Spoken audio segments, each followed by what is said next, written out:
Mudah-mudahan ini dapat mudah difahami oleh rekan-rekan sekalian sebagai bekal nanti ketika bertemu dengan pasien-pasien alergi tentunya ya. Saya akan sedikit menyambung. Tadi Prof. Iris menyampaikan terkait dengan histamin dan antihistamin. Betul ya? Nah, sebetulnya apa sih peran dari histamin H1 tersebut? Kita lihat sebentar saja. Nah, ini teman-teman.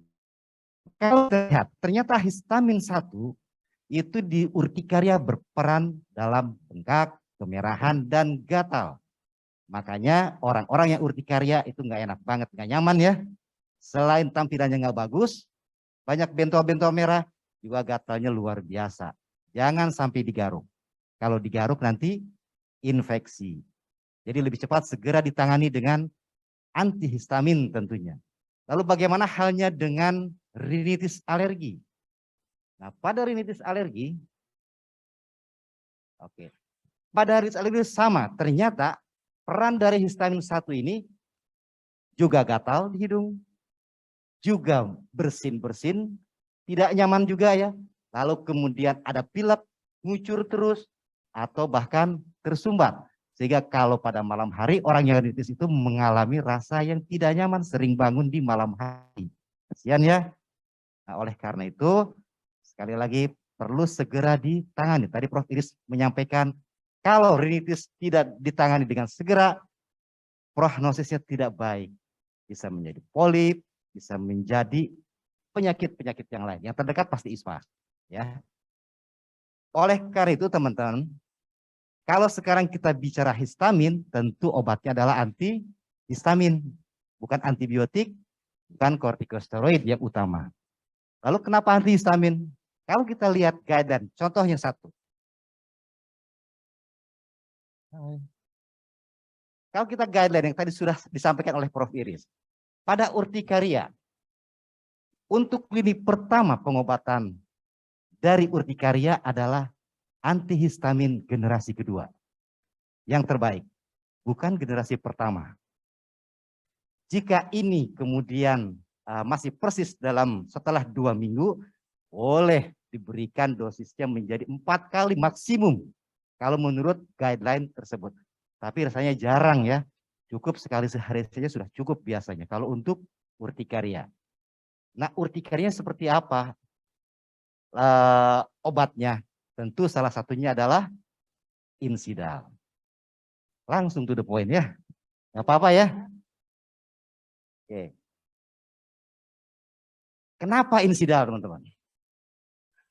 Nah, saya ingin tanya sama teman-teman. Punya hadiah nggak Pak Ardi? Wah, lupa ya. Tapi nggak apa-apa, nanti Pak Ardi sampaikan hadiahnya ke teman-teman. Di sini yang hadir adalah teman-teman apoteker dari apotik ya, dan rumah sakit ya. Saya tanya teman-teman apoteker yang dari apotik. Siapa yang tidak punya insidal di apotiknya? Saya kasih hadiah. Nggak ada ya? Selamat nih saya nih hadiahnya. Ya. Kenapa insidal harus ada di apotik? Kita tahu di masa lalu insidal menjadi obat wajib apotik. Kalau sudah obat wajib apotik memang harus di apotik. Kenapa? Karena prevalensi alergi banyak sekali. Lalu kebutuhan untuk anti alergi itu tinggi sekali. Jadi untuk emergensi medicine penting sekali disediakan oleh teman-teman apotik. Nah, kenapa insidal di hampir semua apotik 99,9999% itu ada. Karena masyarakat sudah sangat percaya, teman-teman. Makanya jawabannya yang pertama adalah kita melakukan survei kepada 1.000 orang pejuang alergi, 66% diantaranya menyebut Insidal OD sebagai brand yang bagus, sebagai top of mind. Jadi ditanya obat alergi apa yang Bapak ingat, 66% menyebut Insidal OD. Lalu apa dampaknya ini buat bisnis teman-teman kalau begitu? Ini sebetulnya bisnisnya sangat berdampak sama teman-teman kalau sudah begini. Artinya adalah ketika teman-teman menyediakan Insidal OD, itu stoknya harus cukup. Manakala tidak cukup, ada orang datang, teman-teman kehilangan pelanggan. Akan pindah ke apotek lain. Betul tidak? Jadi stok yang harus mencukupi. Yang kedua, pada saat teman-teman menawarkan, itu jauh akan lebih mudah dibandingkan dengan brand yang belum terkenal. Ya, pada saat teman-teman menawarkan Insidal, orang sudah mulai remind, akhirnya cepat belinya. Tidak perlu bersusah payah. Itu akan hemat waktu teman-teman sehingga bisa melayani pasien yang lain. Yang kedua, kenapa Insidal OD? Karena mula kerjanya cepat, teman-teman. Hasil riset di berbagai tempat menunjukkan mula kerja Insidal OD itu 20 hingga 40 menit. Jadi orang alergi minum Insidal nggak sampai 1 jam. Udah reda, udah nyaman. Beda halnya kalau dengan yang lain, katakanlah seperti Loratadin. Perlu 3 jam sehingga dia merasa relief, merasa nyaman. Nah bayangkan kalau gatal, jeda waktu 2 jam saja garuk kan lumayan keras ya. Lumayan membuat infeksi. Ya, itu barangkali yang penting juga kita perhatikan pada saat rekomendasi kepada pasien. Sehingga pasien akhirnya merasa lebih cepat nyaman ketika berhadapan dengan teman-teman. Yang ketiga, kenapa Insidal? Nah, aman dan mudah digunakan. Amannya buat siapa? Amannya tentu saja buat pasien. Kenapa? Karena ternyata Insidal ini metabolismenya tidak di sitokrom P450. Kita tahu sebagian besar produk-produk obat-obatan yang beredar di Indonesia itu dimetabolisme oleh sitokrom P450. Entah itu isoenzimnya 3A4, entah itu 2D9 atau 2C19 misalnya, banyak isoenzimnya. Tapi Insidal tidak satu pun di isoenzim tersebut. Jadi tidak di sitokrom P450. Implikasinya apa? Pada saat pejuang alergi harus meminum bersamaan dengan obat-obatan lain, maka tidak akan ada interaksi obat. Itu tingkat keamanan dari sisi interaksi obat. Ya.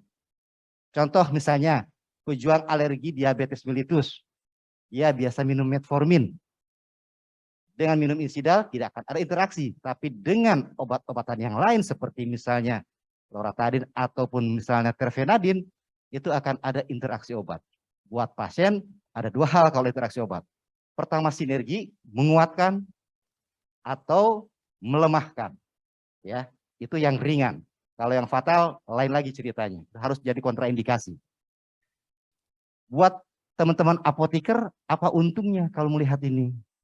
Untungnya adalah teman-teman tidak harus melihat produk insert di situ ya. Sudah hafal, oke alergi apa? Obatnya apa? Insidal. Penyakit oh jamuran, Insidal. Oh pencernaan gangguannya, Insidal. Wah semuanya Insidal ya. Iklan banget, maaf ya. Oke.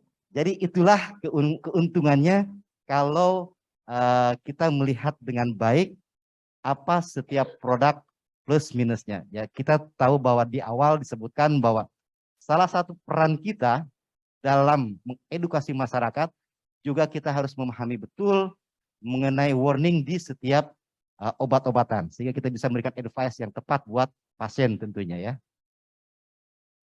Slide. Nah, ini teman-teman. Ini adalah yang baru.